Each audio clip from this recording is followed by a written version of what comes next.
Hi friends, ಇವತ್ತಿನ ನಮ್ಮ recipes ನಲ್ಲಿ ಯುಗಾದಿ ಸ್ಪೆಷಲ್ ಯುಗಾದಿ ಪಚ್ಚಡಿ ಯಾವ ರೀತಿ ಮಾಡೋದು ಅಂತ ನೋಡೋಣ.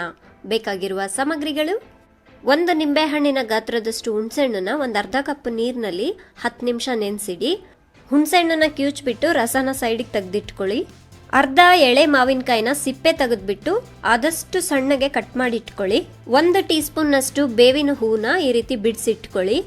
ಅರ್ಧ ಟೀ ಸ್ಪೂನ್ ನಷ್ಟು ಹಸಿಮೆಣಸಿನಕಾಯಿನ ಈ ರೀತಿ ಸಣ್ಣದಾಗಿ ಕಟ್ ಮಾಡಿ ಇಟ್ಕೊಳ್ಳಿ.